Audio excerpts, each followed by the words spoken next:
Welcome to There's a Method to the Madness. My name is Rob Maxwell. I'm an exercise physiologist and personal trainer. I'm the owner of Maxwell's Fitness Programs, and I've been in business since 1994. Purpose of this podcast is to get to the real deal of what really works, what are things that don't work, and most importantly, why things work. Hence the name Method to the Madness. Before I get to today's podcast, I want to thank Jonathan and Lynn Gilden of the Gilden Group at Realty Pros. You know, in today's market, things are starting to slow down regarding house sales. You want people who are true professionals in their field. Jonathan actually has a degree from Florida State University in real estate and business, and Lynn has her MBA.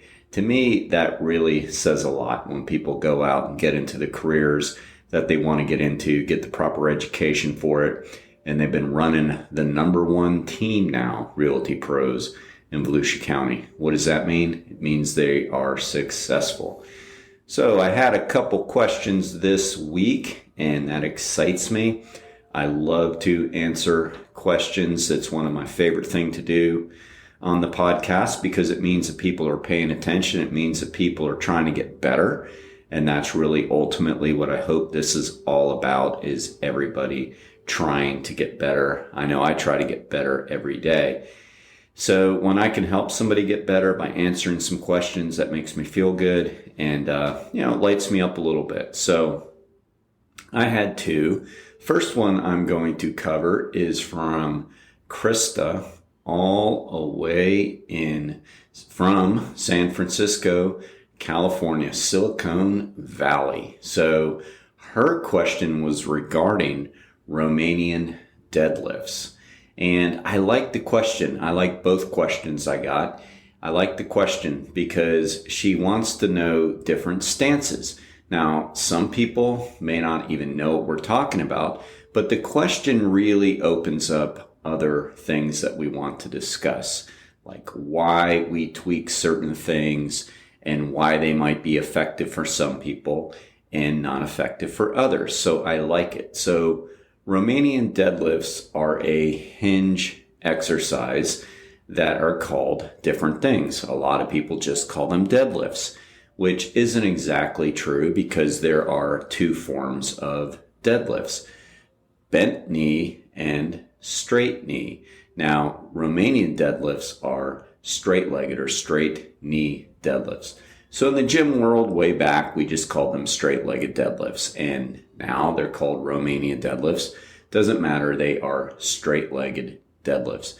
Now, bent knee deadlifts are more the traditional powerlifting exercise, and they are exactly what they sound like. You are bending your knees as you are pulling up the load from the floor. And a straight-legged or Romanian deadlift, you are simply keeping your knees fairly locked, somewhere around 20 to 30 degrees in your knee bend, and you are putting a little bit more isolation on the hamstrings and glutes. So let me first start there. So bent knee deadlifts are more traditional powerlifting. It literally is picking weight up off the ground. You are bending your knees because then you can engage a little bit more of your quadriceps. And it's basically like doing a squat, but holding the bar in front of you and lifting up without quite the range of motion in the hips and the knees that you get from a squat exercise. But really, that's what a deadlift is. You're primarily working your glutes, your hamstrings, your quads, your rector spinae, which is your lower back, and some of your anterior core. Great exercise, again, for power lifters, people trying to get stronger in that movement.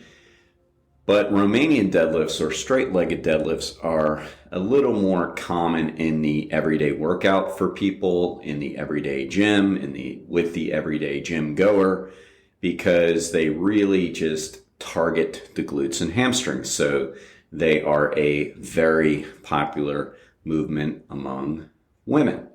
All right, so there's just some things that are just true, and it has nothing to do with being sexist or anything like that. I was having that conversation with a client the other day. You know, men typically still love to train upper body, especially chest and biceps. It's just the way it is. We call those the mirror muscles.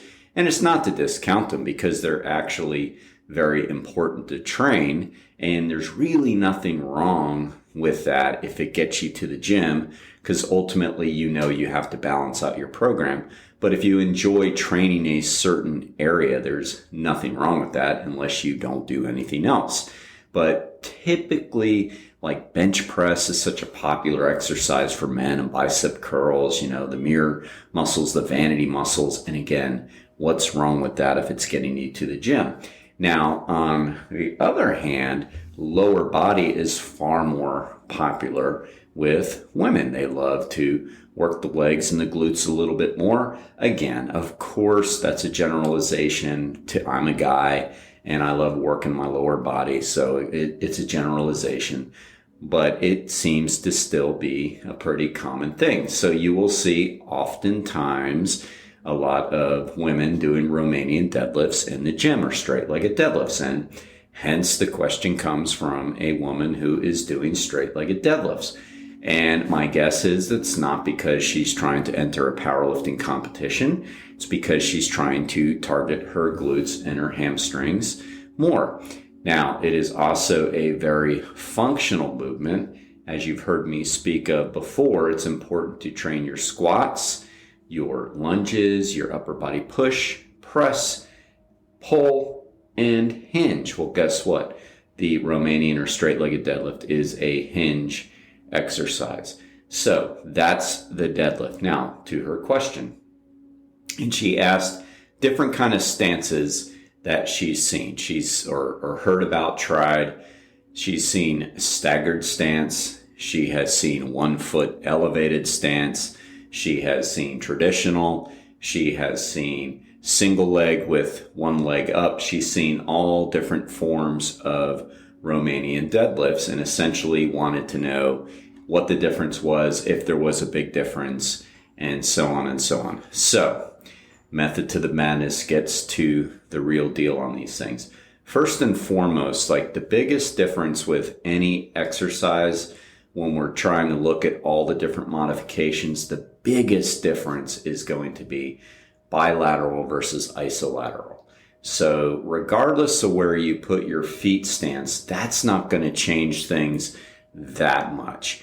And isolateral or bilateral, so doing both at the same time or 1 leg individually, of course, is different. And the difference is obvious. You are simply working one at a time versus working both. And that is important to do if you know that you are favoring one side over the other, or that you simply want to add some variety into your routine. So let's talk about that a little bit. First and foremost, when you are doing bilateral deadlifts, straight-legged deadlifts, your feet stance as far as how wide and how narrow doesn't matter that much. Traditionally on a squat, if your legs are pushed out pretty wide, like wider than hip width, you do tend to engage your glutes a little bit more than your quads and hamstrings, but it doesn't change that much. The same is said for a deadlift. Now, sometimes when people are competing and doing like professional deadlifting or very competitive deadlifting, you will see some people get their legs really, really wide in what we call the sumo position, because they're simply trying to cut down on the length that they have to lift the bar. Remember, powerlifting is a sport, so you get graded on how much weight you lift. So if you can spread your feet out really, really wide, you're not pulling the weight up as far as if you were keeping your feet close together. So it's kind of like legal cheating in a way. That's why they'll do it. But as far as effectiveness, there isn't a big difference. If you point your toes out slightly, you are going to get a little more adductor involvement, which is your inner thigh. But you're really not trying to target your inner thigh a whole lot on deadlifts of any form. It's really more your posterior chain that you're working, which is your glutes and hamstrings. So with that, I say, don't worry about it. Keep your feet at shoulder, the hip width apart, or slightly narrower, or where it's comfortable. That is the important thing on that. Now, the question then really becomes when you do isolateral deadlift. Should you elevate your foot? Should you not elevate your foot? Should you do a staggered stance or should you do single leg? Well, personally, I like the staggered stance isolateral deadlift better than the other two options I just named. And mostly because of balance. Now, again, a lot of times people are talking about the way they do certain exercises, and you're going to see fitness influencers on Instagram or Threads or Facebook or Twitter or whatever, and they're going to be doing like, say, single-legged deadlifts with one foot behind them, kind of going back behind them as they're doing the lift, right? So they're going to say that's harder. Well, it is harder. It's harder to maintain balance. And again, the method to the madness says, okay, so what are we trying to do? You have to ask yourself that question. Are you working on balance or are you trying to engage your glutes and hamstrings more? Because you can't do two things great at one time. So if you're trying to work on balance, then yes, elevating the back leg, if you've got the balance and do the single leg deadlifts will definitely work. It's hard, but if you find yourself really trying to adjust your balance constantly, like I have decent balance on my left leg, not so great balance with my right leg. So when I've done single leg deadlifts that way, on the left leg, it's fine. I can get through a whole set without putting my foot down. But on the right side, I end up putting my foot down every 2 or 3 reps. And that's not awful, but I'm really then working on balance more than I'm trying to engage the right muscles. So if I'm working on balance, that's fine. If I'm doing these exercises as a means to improve my balance, that's great. But if I'm really trying to engage one of my hamstrings over the other, in other words, let's say that because of that my right hamstring isn't as well developed as my left hamstring. And let's say that I'm doing like a physique competition or something and I'm trying to even it out. Well, then it wouldn't make a lot of sense to elevate the back leg and let it lift as I'm going, because then I'm focused more on balance. So really, I should keep that leg down, the opposite leg down, as I'm engaging the proper leg, because then I'm working on the tonicity, so to say, the hypertrophy, the growth of the muscle, the strength of the muscle. So when it comes to those two things, depends on what your madness is to decide what method you want to use. If you want to work on balance, elevate that back leg. If you're trying to make your glutes and your hamstrings look better, do a staggered stance and keep that leg down and put the leg that you're trying to work out in front a little bit more. So you're doing a staggered stance, but you don't want to do like a really broad-legged staggered stance like some people do. Like you maybe want to put your heel in front of your toe. So let's say you're working your left side doing this exercise. Then your left heel will be approximately at your right toe, almost close together. You're going to keep that left leg very, very straight, and you're just going to forget about your right leg a little bit. And the only thing your right leg is doing at that time is keeping you balanced so you can engage the left hamstrings and glutes. So really, that's the best way to do single leg Romanian deadlifts. As far as what is better to do between them and bilateral or both legs, I think both. I think like everything, there's periodization that I've talked about, like reasons to advance. We should always start with bilateral and get a nice strength foundation first.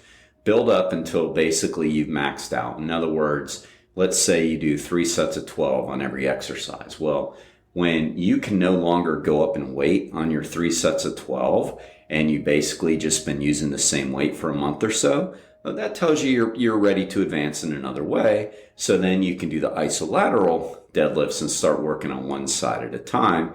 And yes, you would use lower resistance. So that would be the order of that. And then if you wanted to maintain some variety, because as you listen to this show and you get our emails, you know periodization is very important. So then maybe one day per week, you're doing bilateral deadlifts. And then the next day or the next time you work out, you are doing isolateral. So that is the answer to that. And again, That's a great question. I hope I answered it, and if I don't, because I know there were some other options on there, but, a lot of them are just options of the same options. In other words, whether we elevate our leg or not really doesn't matter. It doesn't change the effectiveness at all. A lot of times, simplicity is the answer. So that was this question. And on the next podcast, I'm going to answer what Natalie asked me, and she wanted to know. Natalie from Tennessee, by the way. So the show's getting out. People are all over listening, and she lives in Nashville. She's a musician, and she wanted to know about exercise order as far as strength training goes. Does it really matter? So I'm going to tackle that one into the next show. So you better listen. And hopefully you listened to the last podcast with ex-mayor Adam Berenger of New Smyrna Beach. It was really, really insightful. If you haven't listened to that yet, please do, because he talks about how he uses exercise to help him sharpen his saw with his business and when he was a politician. Now let me thank our second great sponsor, Overhead Door of Daytona Beach. Zach and Jeff Hawk are very loyal clients who I've known for a very, very long time. I've known Jeff before Zach was even born, and now Zach is 27. So known them a long time. I personally vouch for their company. They have the best garage doors and the best service.